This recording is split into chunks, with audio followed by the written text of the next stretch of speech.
യേശുനാമം മഹത്വപ്പെടട്ടെ. ഈശോയ്ക്കും മാതാവിനും കോടാനുകോടി നന്ദി. ദൈവാനുഗ്രഹത്താൽ രണ്ടാമത്തെ പ്രാവശ്യമാണ് ഈ പുണ്യപ്പെട്ട സ്ഥലത്ത് നിൽക്കാനുള്ള ഭാഗ്യം ലഭിച്ചത്. എൻ്റെ പേര് മിനി രാജൻ, വീട് ചാലക്കുടി മേലൂരാണ്. ഇതെൻ്റെ മകൾ കൃഷ്ണ, കുഞ്ഞ് സയാൻ. ആദ്യമായിട്ട് എൻ്റെ മോൾക്ക് കിട്ടിയ ഒരു രോഗസൗഖ്യമാണ്. കുറേ നാളുകളായിട്ട് ഇവൾക്ക് വയറുവേദനയായിരുന്നു. വയറുവേദന, എന്ത് ഭക്ഷണം കഴിച്ചാലും ഉടനെ തന്നെ ടോയ്ലറ്റിലേക്ക് പോകണം, ഇങ്ങനെ ലൂസ് മോഷനാണ്. കുറേ നാളായി അങ്ങനെ ആ ബുദ്ധിമുട്ട് അവൾ അനുഭവിക്കാൻ തുടങ്ങിയിട്ട്. അപ്പോൾ ഞങ്ങൾ ഹോസ്പിറ്റലിൽ ചെന്ന് ഡോക്ടറെ കണ്ടപ്പോൾ ഡോക്ടർ പറഞ്ഞു എത്രയും പെട്ടെന്നൊരു സ്കാൻ ചെയ്ത് കാണിക്കാൻ പറഞ്ഞു. സ്കാൻ ചെയ്തപ്പോൾ എൻഡോസ്കോപ്പി ചെയ്യണമെന്ന് പറഞ്ഞു. എൻഡോസ്കോപ്പി ചെയ്തുകൊണ്ടിരിക്കുമ്പോൾ എന്തെങ്കിലും ബുദ്ധിമുട്ട് എനിക്ക് ഡൗട്ട് തോന്നിയാൽ ഉടനെ തന്നെ അത് ബയോപ്സിക്ക് അയക്കേണ്ടി വരും. അതിനുള്ള പൈസ കൂടി കരുതിക്കൊള്ളണമെന്ന് സാറ് പറഞ്ഞു. ഞാൻ എൻ്റെ 8ാമത്തെ ഉടമ്പടിയിലാണ്. ഞാൻ 2019 തുടങ്ങി കൃപാസനത്തിൽ വന്ന് ഉടമ്പടി എടുത്ത് എൻ്റെ ഉടമ്പടി ജീവിതമാണ്. ഞാൻ എൻ്റെ മകളോട് പറഞ്ഞു ഒന്നുകൊണ്ടും പേടിക്കേണ്ട, ഒരു കുഴപ്പം വരില്ല. ഞാൻ ഇവൾക്ക് ഉടമ്പടി തൈലം വിശ്വാസ പ്രമാണം ചൊല്ലി, നമ്മുടെ അച്ഛൻ പറഞ്ഞിട്ടുണ്ട് വിശ്വാസ പ്രമാണം വിശ്വാസത്തോടെ ചൊല്ലി, മനസ്താപ പ്രകടനം കൂടി ചൊല്ലിയിട്ട് വേണം നിങ്ങളത് ഉപയോഗിക്കാമെന്ന്. അതുപോലെ തന്നെ ഞാൻ ഇവളുടെ വയറ്റിലും നെറ്റിയിലും കുരിശ് വരച്ചു. എൻ്റെ മോൾക്ക് ഉപ്പ്, തേന്, തൈലം എല്ലാം ഞാൻ സ്ഥിരമായിട്ട് കൊടുക്കും. ഇതൊക്കെ ചെയ്തിട്ടാണ് ഞങ്ങൾ ബയോപ്സിക്ക് പോയത്. ബയോപ്സി ചെയ്തുകൊണ്ടിരിക്കുന്ന സമയത്ത് ഡോക്ടർ അങ്ങനെ പറഞ്ഞത് പ്രകാരം ബില്ലടച്ചു, ബയോപ്സിക്ക് കൊടുത്തു. ഞങ്ങളോട് പറഞ്ഞു 10 ദിവസം കഴിഞ്ഞ് നിങ്ങൾ വന്നോളാൻ പറഞ്ഞു. റിസൾട്ട് ലാബിൽ വന്ന് റിസൾട്ട് വാങ്ങിയിട്ട് എൻ്റെ റൂമിലേക്ക് വന്നാൽ മതി എന്ന് പറഞ്ഞ് ഡോക്ടർ ഞങ്ങളെ വിട്ടു. ഞാൻ നന്നായിട്ട് മാതാവിനോട് പ്രാർത്ഥിച്ച് നിയോഗം വെച്ച് ഞാനിവിടെ വന്നൊരു എൻ്റെ മോൾക്കൊരു കുഴപ്പമില്ലാതിരുന്നാൽ ഞാനിവിടെ വന്ന് സാക്ഷ്യം പറഞ്ഞോളാം മാതാവേ എന്ന് പറഞ്ഞ് ഞാൻ നന്നായി പ്രാർത്ഥിച്ചായിരുന്നു. അതിൻ്റെ ഫലമായിട്ട് ഈ 10ാം ദിവസം എന്ന് പറയുന്നത് അത് സെപ്റ്റംബർ 8 നമ്മുടെ അമ്മ മാതാവിൻ്റെ ജന്മതിരുനാളിൻ്റെ അന്ന്. ഞാൻ എല്ലാ 50 നോയമ്പും 25 നോയമ്പും 8 നോയമ്പൊക്കെ കൃത്യമായിട്ട് ഞാൻ പാലിക്കും. മത്സ്യമാംസങ്ങളൊന്നും കഴിക്കില്ല. അങ്ങനെ ഉപവാസവും നോമ്പ് ഒക്കെ എടുത്ത് ഞാൻ നന്നായിട്ട് പ്രാർത്ഥിക്കുന്ന ഒരാളാണ്. അന്ന് ഞാൻ അക്രൈസ്തവരാണ്. ഞങ്ങൾ ഉടമ്പടി ജീവിതത്തിലൂടെ ലഭിച്ച അനുഗ്രഹങ്ങൾ എൻ്റെ ആദ്യത്തെ സാക്ഷ്യം കേട്ടിട്ടുള്ളവർക്കറിയാം. അത്ര വലിയ അനുഗ്രഹങ്ങളാണ് എനിക്ക് അമ്മമാതാവ് വഴിയായിട്ട് ഈശോ തന്നിട്ടുള്ളത്. അപ്പോൾ അങ്ങനെ സെപ്റ്റംബർ 8 ദിവസം ഞാൻ മാതാവിനോട് പറഞ്ഞു ഇന്ന് അമ്മയുടെ ജന്മതിരുനാളാണ്, ഇന്ന് സന്തോഷിക്കാനുള്ളൊരു വാർത്ത തന്നെ തരണേ അമ്മേ. എൻ്റെ മകൾക്ക് എന്തെങ്കിലും ഒരു ഒരു വേറെ എന്തെങ്കിലും ഒരു കുഴപ്പമാണ് പറയണമെങ്കിൽ അതൊരു വല്ലാത്തൊരു വേദനയായി മാറും. അതിനുള്ളൊരു വരരുത്, എൻ്റെ മോൾക്ക് നെഗറ്റീവ് ആകണേ മാതാവി എന്ന് പറഞ്ഞ് ഞാൻ നന്നായി പ്രാർത്ഥിച്ചുകൊണ്ടിരുന്നു. അതിൻ്റെ ഫലമായിട്ട് ഞങ്ങൾ 8ാം തീയതി തന്നെ ഹോസ്പിറ്റലിൽ ചെന്ന് ലാബിൽ ചെന്ന് റിസൾട്ട് ചോദിച്ചപ്പോൾ സിസ്റ്റർ പറഞ്ഞു കൃഷ്ണയുടെ റിസൾട്ട് ഡോക്ടർ റൂമിലേക്ക് കൊണ്ടുപോയിട്ടുണ്ടെന്ന് പറഞ്ഞു. റൂമിൽ ചെന്നപ്പോൾ ഡോക്ടർ പറഞ്ഞു ഇതിന് ഒരു കുഴപ്പമില്ല കേട്ടോ, വളരെ നെഗറ്റീവാണ്, മോൾക്ക് ഒരു പ്രശ്നവുമില്ല, ഞാൻ വിചാരിച്ച പോലെയുള്ള ഒരു പ്രശ്നവും ആ കുട്ടിക്കില്ല, കുടലിൽ ഇച്ചിരി നീർക്കെട്ടുണ്ട്, അത് 1 മാസം മരുന്ന് കഴിച്ചാൽ മതി, അത് മാറിപ്പോക്കോളും, ദൈവാനുഗ്രഹമാണെന്ന് പറഞ്ഞു. ഈശോയ്ക്കും മാതാവിനും കോടാനുകോടി നന്ദി പറയുന്നു. പിന്നെ രണ്ടാമതായിട്ട് ഞങ്ങളുടെ വീടിനോട് ചേർന്ന് കുറച്ച് സ്ഥലം അങ്ങനെ കിടക്കുന്നുണ്ട്. അതിന് ഒരറ്റത്താണ് അവരുടെ വീട്. അപ്പോൾ ഞങ്ങളുടെ കുറേ മരങ്ങൾ അവർ വെച്ച് പിടിപ്പിച്ചിട്ടുണ്ട്. ഞങ്ങൾ വീട് പണിതതിന് ശേഷം വെച്ച മരങ്ങളാണ് ഈ മഹാഗണിയുടെ മരങ്ങൾ. അപ്പോൾ അതിൻ്റെ വല്ലാത്ത ശല്യമാണ് ഞങ്ങൾക്ക്. കാറ്റ് ഊതുമ്പോഴൊക്കെ വീട്ടിലേക്ക് ചവറ് വരും, മഞ്ഞ് സമയമായ നിറച്ച് പുഴുക്കൾ വരും. അത് മരം വെട്ടാൻ അവർക്ക് ഇഷ്ടമല്ല. അപ്പോൾ ഒരു പ്രാവശ്യം എൻ്റെ ഭർത്താവ് അവരോട് പറഞ്ഞ് ഇത്തിരി ഇഷ്ടക്കുറവിലായി 2 മരം വെട്ടിക്കളഞ്ഞു. അതിൻ്റെ ഒരു ഇഷ്ടക്കുറവ് അവർക്ക് ഞങ്ങളോട് ഉണ്ട്. എങ്കിലും ഞാനിവിടെ ഉടമ്പടി പുതുക്കിയപ്പോൾ ഞാൻ അമ്മയോട് പറഞ്ഞു അമ്മേ ഞങ്ങൾക്ക് ഭീഷണിയായിട്ട് നിൽക്കുന്ന, ഞങ്ങളുടെ ഭവനത്തിന് ഭീഷണിയായിട്ട് നിൽക്കുന്ന ആ മരങ്ങളൊന്ന് മുറിച്ച് മാറ്റി തരാൻ അമ്മ ഈശോയോട് പ്രാർത്ഥിക്കണേ, അവർക്ക് തോന്നണേന്ന് പറഞ്ഞ് ഞാൻ പ്രാർത്ഥിച്ചു. ഞാൻ വിശ്വാസത്തോടെ വിശ്വാസ പ്രമാണം ചൊല്ലി ഉപ്പ് അവിടെ വെതറിയായിരുന്നു. അതിൻ്റെ ഫലമായി ഞാൻ വീട്ടിലെത്തിയപ്പോൾ എൻ്റെ അമ്മ പറയാണ് മരം നോക്കാൻ ആൾ വന്നിട്ടുണ്ടായിരുന്നു, ഒരു 10-12 മരങ്ങൾ അവർ വരച്ച് പോയിട്ടുണ്ട് വെട്ടാനായിട്ടെന്ന്. അപ്പോൾ അതുപോലെ തന്നെ അവർ ഒരു 12 മരങ്ങൾ മുറിച്ച് മാറ്റി തന്നു. അതിൽ അമ്മ നന്നായിട്ട് ഇടപെട്ടിട്ടുണ്ട്. കൃപാസന മാതാവിന് ഈശോയ്ക്കും കോടാനുകോടി നന്ദി പറയുന്നു. പിന്നെ മൂന്നാമതായിട്ട് എനിക്ക് വളരെ ചെറുപ്പം മുതൽ ഇങ്ങനെ ബ്ലഡ് വളരെ കുറവുള്ള ഒരാളായിരുന്നു ഞാൻ. എനിക്ക് ഓർമ്മ വെച്ച കാലം മുതൽ അങ്ങനെയാണ്. അതിനുവേണ്ടി എന്ത് മരുന്ന് കഴിച്ചാലും ഭക്ഷണം കഴിച്ചാലും ബ്ലഡ് കൂടാറില്ല. അപ്പോൾ എനിക്ക് തൈറോയിഡ് ഉണ്ട്. ഞാൻ തൃശ്ശൂർ ജൂബിലിയിലെ ഡോക്ടറെയാണ് കാണുന്നത്. അപ്പോൾ ഡോക്ടർ എന്നോട് പറഞ്ഞു ഇത് എന്തുകൊണ്ടാണ് ഇങ്ങനെ ബ്ലഡ് കുറഞ്ഞു പോകുന്നത്, അതിനെന്തെങ്കിലും ഒരു കാരണം ഉണ്ടാവും, നമുക്ക് ആ കാരണം കണ്ടുപിടിക്കണം. ഒരു കാര്യം ചെയ്യൂ, ഈ ടെസ്റ്റ് ചെയ്തിട്ട് ചാലക്കുടി തന്നെ ഡോക്ടറെ കാണിക്കൂ, എന്തെങ്കിലും പ്രശ്നം ഡോക്ടർ പറയുകയാണെങ്കിൽ മാത്രം ഇവിടേക്ക് വന്നാൽ മതി, അല്ലെങ്കിൽ ഇങ്ങോട്ട് വരണ്ടാന്നും ഡോക്ടർ പറഞ്ഞിരുന്നു. അതുപോലെ തന്നെ ഞാൻ മാതാവിനോട് കരഞ്ഞു പ്രാർത്ഥിച്ചു. കാരണം എനിക്ക് എന്തെങ്കിലും ഒരു അസുഖം വന്നാൽ മരിക്കാൻ പേടിയുണ്ടായിട്ടല്ല, എന്നാലും ഇപ്പോൾ എനിക്ക് എന്തെങ്കിലും സംഭവിച്ചാൽ അതോടുകൂടി എൻ്റെ കുടുംബം പോകും. എന്തെങ്കിലും ഒരു വലിയ അസുഖമൊക്കെ ആണെങ്കിൽ എനിക്ക് എൻ്റെ മകനും മരുമകളും സംസാരിക്കാൻ കഴിയാത്തവരാണ്. അവർക്ക് വേണ്ടി എല്ലാ കാര്യങ്ങൾക്കും ഞാനാണ് നടക്കുന്നത്. അവരുടെ വിവാഹമൊക്കെ മാതാവ് തന്നെയാണ് നടത്തി തന്നത്. അതൊക്കെ ആ സാക്ഷ്യത്തിൽ ഞാൻ പറഞ്ഞിട്ടുള്ളതാണ്. അപ്പോൾ ഞാൻ ലാബിലേക്ക് പോയപ്പോൾ ഇതുപോലെ വിശ്വാസ പ്രമാണം ചൊല്ലി ഉപ്പ് കഴിച്ചു, തേൻ കഴിച്ചു, തൈലം പുരട്ടി ഉടമ്പടി കാശ് രൂപം മുറുക്കെ പിടിച്ച് മാതാവിനോട് പറഞ്ഞു, മാതാവേ, അമ്മേ, കുരിശിൽ കിടന്നുകൊണ്ട് അവസാന തുള്ളി രക്തം വരെ ഈശോ ഞങ്ങൾക്ക് തന്നതാണ്. ഒരു തുള്ളി രക്തം എനിക്കിപ്പോൾ തന്നാൽ എൻ്റെ ശരീരത്തിൽ ആവശ്യമുള്ള ബ്ലഡാവും. അതിനുവേണ്ടി എനിക്ക് വേറൊരു പ്രശ്നമൊന്നും എനിക്ക് ഉണ്ടാവില്ലേ മാതാവ്, ഇതൊന്നും താങ്ങാനുള്ള ശക്തി എനിക്കില്ല എന്ന് ഞാൻ പറഞ്ഞു. എൻ്റെ ഭർത്താവ് നന്നായി മദ്യപിക്കുന്ന ഒരാളാണ്. എൻ്റെ കുടുംബത്തെ അവസ്ഥകളെല്ലാം മാതാവിനെ നന്നായിട്ട് അറിയാം. അപ്പോൾ അങ്ങനെ ബ്ലഡ് എടുത്തു. പിറ്റേ ദിവസം ആ കുട്ടി പറഞ്ഞു റിസൾട്ടിന് വന്നോളൂ എന്ന് പറഞ്ഞു. റിസൾട്ട് വാങ്ങി ഞാൻ അടുത്തുള്ള ഹോസ്പിറ്റലിൽ പോയി ഡോക്ടറെ കാണിച്ചു. പഴയ റിസൾട്ടും പുതിയ റിസൾട്ടും കാണിച്ചു.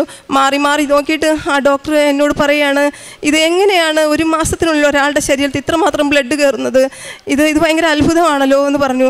ഒരു കാര്യം ചെയ്യും, 2 ആഴ്ച കഴിഞ്ഞ് ഒന്നും കൂടി നോക്കാവോ എന്ന് ചോദിച്ചു എന്നോട്. ഡോക്ടർക്ക് സംശയം, പക്ഷേ എനിക്ക് സംശയമില്ല, ഇത് എൻ്റെ അമ്മ മാതാവ് ഇടപെട്ട് ഈശോ വഴിയായി എനിക്ക് തന്നതാണ്. ഞാൻ പറഞ്ഞു, വേണ്ട ഡോക്ടറെ, 2 ആഴ്ച കഴിഞ്ഞ് ടെസ്റ്റ് ചെയ്യേണ്ട ആവശ്യമൊന്നുമില്ല, ഇത് പ്രാർത്ഥനയുടെ ഫലമാണ്, ഞാൻ കൃപാസനത്തിൽ ഉടമ്പടി എടുത്തതാണ്, ഞാൻ ഉടമ്പടിയിൽ ജീവിക്കുന്ന ആളാണെന്ന് പറഞ്ഞു. ദൈവം അനുഗ്രഹിക്കട്ടെ എന്ന് തന്നെ ആ ഡോക്ടറും പറഞ്ഞു. പിന്നെ എനിക്കിങ്ങനെ ഭയങ്കര ബ്ലീഡിങ് ഉണ്ടായിരുന്നു. അത് വർഷങ്ങളോളമായി ഞാൻ അനുഭവിക്കുന്ന ഒരു ബുദ്ധിമുട്ടാണ്. പീരീഡ്സ് ആയ എനിക്ക് എവിടെയും യാത്ര ചെയ്യാനൊന്നും പറ്റില്ല. അതുമൂലം ഞാൻ ഒരുപാട് ബുദ്ധിമുട്ടുകൾ അനുഭവിച്ചിട്ടുണ്ട്. ഞാൻ അതും മാതാവിനോട് നിയോഗം വെച്ച് പ്രാർത്ഥിച്ചു. രക്തസ്രാവക്കാരി സ്ത്രീ ഈശോയുടെ വസ്ത്രത്തിൽ തൊട്ട മാത്രയിൽ അവളുടെ ശരീരത്തിൽ അവൾ സുഖം അനുഭവപ്പെട്ടു. ആ വചനം പറഞ്ഞ് ഞാൻ ആവർത്തിച്ച് പ്രാർത്ഥിക്കാറുണ്ട്. അതിൻ്റെ ഫലമായിട്ട് അമ്മ എനിക്ക് അതും പൂർണ്ണമായിട്ടും കൺട്രോളാക്കി തന്നു. ഈശോയ്ക്കും മാതാവിനും കോടാനുകോടി നന്ദി. പിന്നെ എനിക്ക് ഉണ്ടായിരുന്ന കുറേ മാതാവിൻ്റെ ഈശോയുടെ അനുഭവങ്ങൾ ഒരുപാടുണ്ട്. ഞാനത് ഒത്തിരി ചുരുക്കി പറയാം. അത് എൻ്റെ ഭർത്താവിൻ്റെ അമ്മയും അനിയനും തനിച്ചാണ് താമസിച്ചിരുന്നത്. ഒരു പ്രത്യേക സാഹചര്യത്തിൽ അനിയൻ മരിച്ചു. അപ്പോൾ അമ്മ അങ്ങനെ കിടപ്പിലായിപ്പോയി. അപ്പോൾ അമ്മ ആരുമായിട്ട് ഒരു വലിയ ടച്ചില്ലാതെ ഒറ്റയ്ക്ക് ജീവിക്കുകയാണ്. അമ്മയ്ക്ക് അങ്ങനെ ഇഷ്ടമല്ല മരുമക്കളെയൊന്നും. അപ്പോൾ അവരുടെ അവസ്ഥ കണ്ട് ഞാൻ എൻ്റെ ഭർത്താവിനോട് പറഞ്ഞു, അനിയൻ്റെ മരണശേഷം അമ്മേനെ നമുക്ക് നമ്മുടെ വീട്ടിൽ കൊണ്ടുവരാമെന്ന് പറഞ്ഞു. അങ്ങനെ വീട്ടിൽ കൊണ്ടുവന്നു. അപ്പോൾ അമ്മയ്ക്ക് എഴുന്നേറ്റ് നടക്കാനൊന്നും പറ്റില്ല. അമ്മ അമ്മയുടെ വീട്ടിലേക്ക് പോകണമെന്ന് പറഞ്ഞ് കട്ടിലുമേന്ന് എഴുന്നേക്കും, അമ്മ വീഴും. അതായിരുന്നു അമ്മയുടെ അവസ്ഥ. അങ്ങനെ ഞങ്ങൾ മുറിയിൽ താഴെ കിടത്തുന്നത്. അമ്മ ഈ കുഞ്ഞുങ്ങൾ കാണിക്കുന്ന പോലെ ഇങ്ങനെ എഴഞ്ഞ് നടക്കുക, എല്ലാം മലമൂത്ര വിസർജനമൊക്കെ റൂമിൽ തന്നെ. അങ്ങനെ വല്ലാത്ത ഒച്ചപ്പാടും ഭയങ്കര പ്രശ്നം, ഭയങ്കര വയലൻ്റ് ആയിക്കൊണ്ടിരിക്കും അമ്മ. അപ്പോൾ അമ്മേനെ കാണാൻ വരുന്നവരൊക്കെ പറയും, ഇതിങ്ങനെ കിടന്ന് നരഹിക്കും, ഇതിപ്പോൾ ഒന്നും മരിക്കില്ല, ഇതിൻ്റെ സ്വഭാവത്തിൻ്റെയാണ്, അങ്ങനെയൊക്കെ പറയെങ്കിലും ഞാൻ അമ്മയ്ക്ക് വേണ്ടി എന്നും ആ മാതാവിനോട് ഇവിടെ ഉടമ്പടി പുതുക്കിയപ്പോൾ അമ്മയ്ക്ക് നല്ല മരണം കൊടുക്കണം, അമ്മേനെ ഇങ്ങനെ കഷ്ടപ്പെടുത്തരുതേന്ന് പറഞ്ഞ് ഞാൻ നിയോഗം വെച്ച് പ്രാർത്ഥിച്ചിരുന്നു. പിന്നെ എന്നും അമ്മയ്ക്ക് ഉപ്പും തൈലവും തേനൊക്കെ കൊടുക്കും. അമ്മയുടെ മുറി പോയിരുന്ന് ഞാൻ ഉറക്കെ ബൈബിൾ വായിക്കും, കൊന്ത ചൊല്ലും. ഒന്നും അറിഞ്ഞിട്ടല്ല, എന്നിട്ടും അമ്മ എന്നോട് പറയും, നിൻ്റെ കുർബാന നന്നായിരുന്നു എന്ന് പറയും എന്നോട്. ഞാൻ ഈ പ്രാർത്ഥിക്കുന്ന സമയമൊക്കെ അമ്മ മൗനമായിട്ട് കിടക്കും. അപ്പോൾ ഒച്ചയൊന്നും എടുക്കില്ല. അതൊരു ഭയങ്കര അത്ഭുതമായിരുന്നു. പിന്നെ എൻ്റെ ചേച്ചിയും ഈ വിശ്വാസത്തിൽ തന്നെ ജീവിക്കുന്ന ആളാണ്. പക്ഷേ അവൾ മാതാവിനോട് പ്രാർത്ഥിക്കുന്ന ആ ഒരു ഇതിലല്ല, ഈശോ മാത്രമേ ഉള്ളൂ. അപ്പോൾ ഒരു ദിവസം അവൾ കാണാൻ വന്നപ്പോൾ എന്നോട് പറഞ്ഞു, ഞങ്ങളുടെ 2 പ്ലാസ്റ്റർമാരെ കൊണ്ടുവന്ന് പ്രാർത്ഥിക്കട്ടെ അമ്മയ്ക്ക് വേണ്ടി, ഈ അമ്മയ്ക്ക് കുറേ ചീത്തയുടെ കുഴപ്പമൊക്കെ ഉണ്ടെന്ന് പറഞ്ഞു. ഞാൻ പറഞ്ഞു, വേണ്ട, ഞാനിത് കൃപാസന മാതാവിന് കൊടുത്തേക്കണ കാര്യമാണ്, അമ്മ മാതാവ് ഇതിലിടപെട്ടോളും, വേണ്ടാന്ന് പറഞ്ഞു. അപ്പോൾ പുള്ളിക്കാരത്തി ഇങ്ങനെ നിർബന്ധിക്കുകയാണ്. അപ്പോൾ ചേച്ചി ഇങ്ങനെ നിർബന്ധിക്കുന്നതുകൊണ്ട് ഞാൻ എൻ്റെ ഭർത്താവിനോട് പറഞ്ഞു, ആൾക്കും ഇത് വിശ്വാസമല്ല, ഇനി പുള്ളിക്കാരൻ വേണ്ടാന്ന് പറഞ്ഞാൽ അതൊരു കാരണമായിട്ട് പറയാലോ എന്ന് വിചാരിച്ചു. അപ്പോൾ ആൾ പറയാണ്, ആളുടെ അമ്മയല്ലേ, അപ്പോൾ ആൾ പറയാ, വന്നോട്ടെ, പ്രാർത്ഥിക്കാൻ വന്നതല്ലേ, വന്നിട്ട് പോട്ടെ എന്ന് പറഞ്ഞു. അങ്ങനെ ഞാൻ അവരോട് വന്നോളാൻ പറഞ്ഞു. അവർ അങ്കമാലി എത്താറായപ്പോൾ എൻ്റെ ചേച്ചി വിളിച്ചു, ഞങ്ങൾ അങ്കമാലി എത്തിയിട്ടുണ്ട് എന്ന് പറഞ്ഞു. ഞാൻ വേഗം അമ്മയുടെ അടുത്ത് പോയിട്ട് പറഞ്ഞു, അമ്മ എന്നോട് ക്ഷമിക്കണം, അവർ നിരന്തരം ഇങ്ങനെ പറയണോണ്ട് ഞാൻ സമ്മതിച്ചതാണ്. അവർ മാതാവിന് വിശ്വാസമില്ലാത്തവരാണ്. ഇവിടെ വരുമ്പോൾ മാതാവിനെ കുറ്റം പറയാനൊന്നും ഇടവരരുത്, എനിക്കത് ഭയങ്കര സങ്കടമാവും, എനിക്ക് ദേഷ്യം വന്ന് ചിലപ്പോൾ ഞാനും എന്തെങ്കിലും പറഞ്ഞു പോട്ടെ അമ്മേ, അതുകൊണ്ട് അങ്ങനെയുള്ള ഇടവരരുതെന്ന് ഞാൻ അമ്മയോട് കരഞ്ഞ് പ്രാർത്ഥിച്ചു. അങ്ങനെ അവർ ഞങ്ങളുടെ വീട്ടിൽ വന്നു. വീട്ടിൽ കയറി വന്ന് ഞാൻ ചായ കൊടുത്ത് അവർ ഹാളിലിരുന്നപ്പോൾ ഞങ്ങളുടെ വീട്ടിൽ സിറ്റൗട്ടിലും ഹാളിലും റൂമിലും അടുക്കളയിലൊക്കെ കൃപാസന മാതാവിൻ്റെ ഫോട്ടോ വെച്ചിട്ടുണ്ട്. അപ്പോൾ അവരെന്നോട് ചോദിക്കാം, മാതാവിന് ഭയങ്കര വിശ്വാസമാണല്ലേ എന്ന്.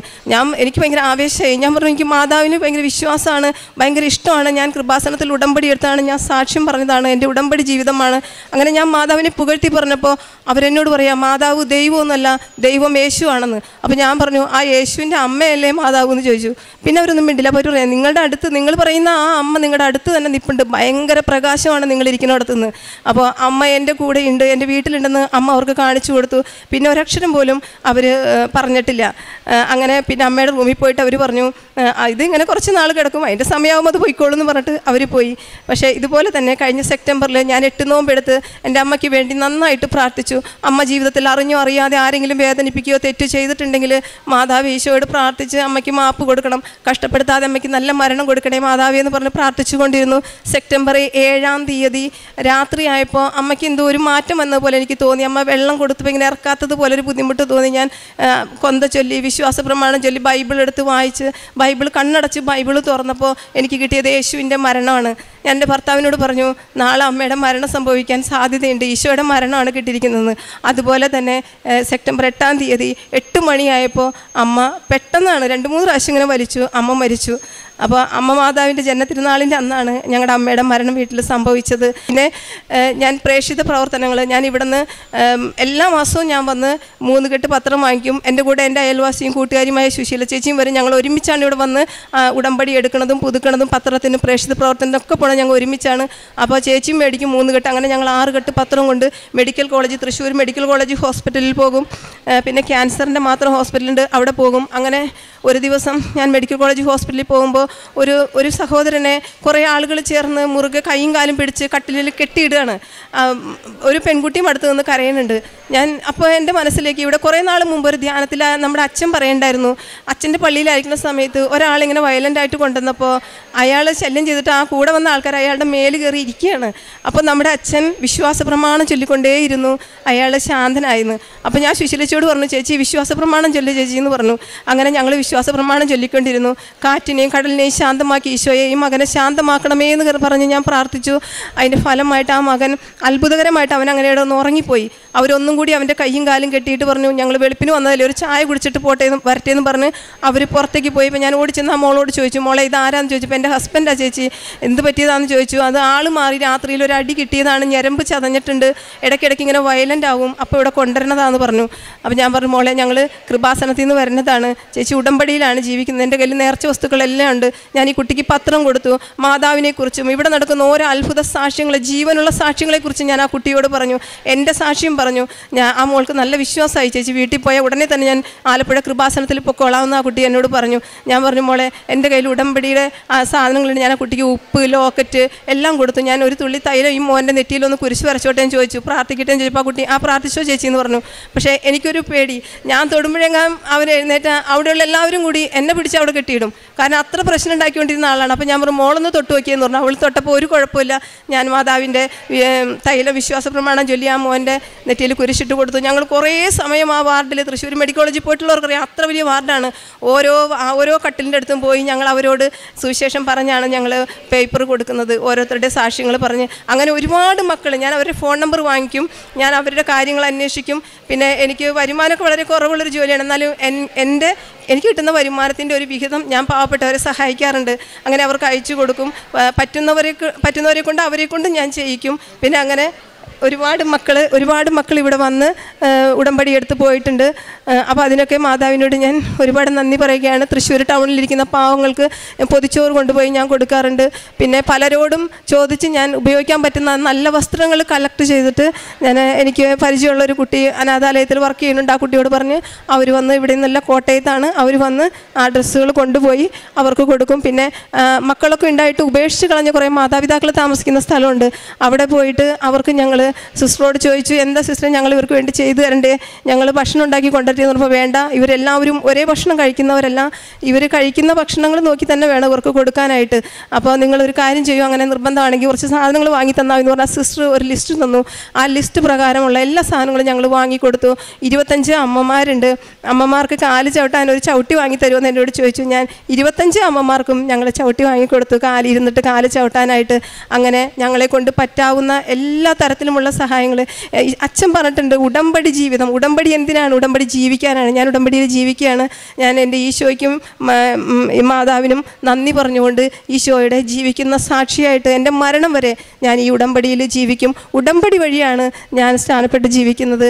അക്രൈസ്തവരായതുകൊണ്ട് മറ്റ് വേറെ ഒന്നും പറ്റില്ല. വീട്ടിലുള്ള ബുദ്ധിമുട്ടുകളും വീട്ടിലുള്ളവരുടെ കാര്യങ്ങളൊക്കെ നോക്കണമല്ലോ. അപ്പോൾ അതുകൊണ്ട് എൻ്റെ അച്ഛന് ഈ കഴിഞ്ഞ ധ്യാനത്തിൽ തന്നെ അച്ഛൻ പറഞ്ഞു, നിങ്ങളുടെ വീട്ടിൽ ഒരാളെങ്കിലും തീക്ഷ്ണമായിട്ട് ഈ വിശ്വാസത്തിൽ നിന്നാൽ മതി, അതുവഴിയായിട്ട് കുടുംബം രക്ഷപ്പെടുമെന്ന്. പിന്നെ ഒരു കാര്യം ഞാൻ പറയാൻ വിട്ടുപോയത്, അത് ഈ നമ്മുടെ അച്ഛൻ അനുദിന അനുഗ്രഹ പ്രാർത്ഥന, അതായത് മോളുടെ ബയോപ്സിക്ക് കൊടുത്തിട്ട് തിങ്കളാഴ്ചയാണ്, ചൊവ്വാഴ്ച അച്ഛൻ അനുദിന അനുഗ്രഹ പ്രാർത്ഥനയിൽ പറയുകയാണ്, ഒരു രോഗത്തെ ഭയന്നിരിക്കുന്നവരോട് ഈശോ പറയുന്നു ആ രോഗത്തോട് പോയി പണി നോക്കാൻ. അപ്പോൾ എൻ്റെ ചങ്ക് പൊട്ടിപ്പോയി, നെഞ്ച് പൊട്ടി. ഞാൻ അമ്മയെന്ന് പറഞ്ഞ് കരഞ്ഞു. ഞങ്ങൾ ഭയന്നിരിക്കുകയാണ് ഒരു രോഗത്തെ. അത് തന്നെയാണ് അച്ഛൻ പറഞ്ഞത്. ആ ചൊവ്വാഴ്ച തന്നെ അച്ഛൻ ധ്യാനത്തിലും പറയുന്നു, കെ എന്ന അക്ഷരം ഈശോ കാണിക്കുന്നു. അത് ആ കെ എന്ന അക്ഷരത്തിൽ തുടങ്ങുന്ന ഏതാണെന്നൊന്നും എനിക്കറിയില്ല, പക്ഷേ അവർ ഭയന്നിരിക്കുന്ന കാര്യം ഈശോ ഏറ്റെടുത്തിരിക്കുന്നു എന്ന് നമ്മുടെ അച്ഛൻ പറഞ്ഞു. ആ ധ്യാനം റിപ്പീറ്റ് ചെയ്ത് കേട്ട് കഴിഞ്ഞാൽ ആൾക്കാർക്ക് മനസ്സിലാവും അത്. അങ്ങനെ ഒരുപാട് അനുഗ്രഹങ്ങൾ എനിക്കും എൻ്റെ കുടുംബത്തിന് ഈശോയും മാതാവും തന്നിട്ടുണ്ട്. എത്ര നന്ദി പറഞ്ഞാലും മതിയാവില്ല. ഇനിയുള്ള കാലവും ഉടമ്പടിയിൽ ജീവിച്ചുകൊണ്ട് നല്ലൊരു പ്രേക്ഷിതയായി ജീവിക്കുമെന്ന് ഞാൻ ഈശോയ്ക്കും മാതാവിനും വാക്ക് തരുന്നു. യേശുവേ നന്ദി, യേശുവേ സ്തുതി, യേശുവേ സ്തോത്രം.